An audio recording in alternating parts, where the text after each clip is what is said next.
بسم الله الرحمن الرحیم. السلام علیکم. ګرانو ملګرو، کو تاسو خیال کړي نو یو درې څلور کاله مخکې به په ګرمۍ کې به د ماښام روژه ماتي په ټایم کې به هم بجلي نه وه او د پښمني په ټایم کې به هم بجلي نه وه. نو هغه به دونه و چې لکه ګینټه یا 30-40 منټ به نه وه. خو بیا چې کله وزیر اعظم اعلان وکړو چې اوس په د بجلۍ لوډ شیډنګ نه وي، نو هغه دورانیه بیا 2-3 ګینټې ته ورسېده. نو هغه مثال اوس د 400 د اکسین هم دی د څو ګروپونو کې دا خبر شیر شوی او ما هم قصدن شیر کړو. ما ته پته وه چې د 400 د وابډي اکسین وی چې اوس په 400 کې لوډ شیډنګ دورانیه ختمه شو، اوس په نی لوډ شیډنګ.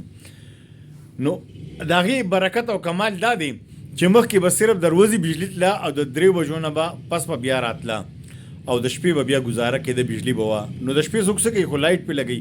خو زیات کورونو کې مشران وي، ضعیفان وي، یا بیمار وي، یا ماشومانان وي، واشروم ته ځي یا څه کوي، نو هغې ته اکثر ډېر زیات تکلیف وي. د شپې به بجلی خو ډېر کم یوز کېږي. خو چې کله اکسین صاحب دا خبر وکړل چې اوس په لوډ شیډنګ نه وي، نو د هغې نه پس اوس د شپې هم ټوله شپه نه وي او دروازې هم نه وي. ښار ناپرسان دی، 400 ده. نو دا لږه ډېره بجلي چې شته دی، نو زه 400 والو ګورئ تاسو ته وایم چې د الله تعالی شکر دا کې دا ښه ده چې دلته د دونه غټ غټ سیاسي قیادت دی. کو دا سیاسي قیادت نه وي نو ګورئ بیا به تاسو 24 ګنټې بجلي نه وه. او دا زه اوس اکسین صاحب ته او د وابلي ټولو اهلکارانو ته مبارکباد پیش کوم چې 20 ګنټه کې کامیاب لوډ شیډنګ پر تمام وابډه کې اهلکارو کو مبارکباد او زما طرف ډېر ډېر ډالۍ سلامونه احترامات. او بله خبره دا کومه او بله خبره زه دا هم کومه چې زه سیاسي قیادت ټول قیادت ته صبر ته سلام کوم. ماشاءالله ډېر صابره خلک دي، ډېر ښکلي خلک دي. هغه چې د هرې پارټۍ دي چې ماشاءالله او دوی به ووټ له بیا راځي او ووټ به غواړي. هغه ورځ داسې کار شو، یو سیاسي سړی تللی دی نو په لاره کې ولا یو بل کس مخې له ورغلی، نو ته وی ګورې را روان الیکشن کې به ګورې ووټ راکې او ته خان بالکل مخکې مې هم د لوټ تر کړی، اوس په هم در کومه.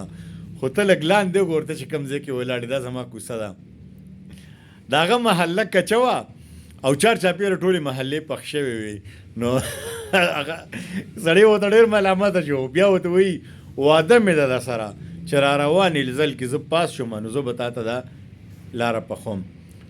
او ډېر د افسوس مقام دی، خو زمونږ د خلکو سوچ او شعور نشته چې کم کارونه به ټي ایم ای کول، تحصیل میونسپل ایڈمنسټریشن، لارې کوڅې به پخول، نالې به پخولې. هغه د عمران خان نیازي په حکومت کې هغه ایم این ایم پی هغه کار شروع کړو، غټ غټ کارونه ټول ختم شو. بس دغه واړه د لارې کوڅو کارونه دا به د ناظمانو کارو او دا خو د ټي ایم ای د فنډ نه کېږي او بورډ پې د ایم این ای او د ایم پی ای لګي. نو ډېر د افسوس مقام دی. خو چېرته چې اوسې ښاد او بد او خوشحاله اوسې، را روان الیکشن کې په سوچ سمج باندې ووټ ورکړئ. او دا یو خبره سره بل شیر کوم، تاسو وګورئ درګې کوم چې یونین کونسل د هغې کې تاسو وګورئ 10 کاله د پی ټي آی حکومت وشو، اول ته 2 غټ پراجیکټونه چې کوم دی شروع شوي، یو د ګریډ هغه هم کینسل شوي دي نشته، دویم چې کوم دی پیپونه غورځېدلي وو، ځای ولې سلیکشن شوي هر څه شوي وو، د ټینکۍ د واټرو د اوبو او هغه پایپونه روک شو، هغه ځای ختم شو، هر څه ختم شو. دا چا وخوړل او څنګه یې وخوړل د دې ماته پته نشته. او دویمه بله غټه خبره ده چې تاسو وګورئ په درګۍ یونین کونسل، سلامت یونین کونسل کې د ماشومانانو پرایمري سکول نشته. دا د دوی تعلیمي ایمرجنسي ده. نو ډېر د افسوس مقام دی.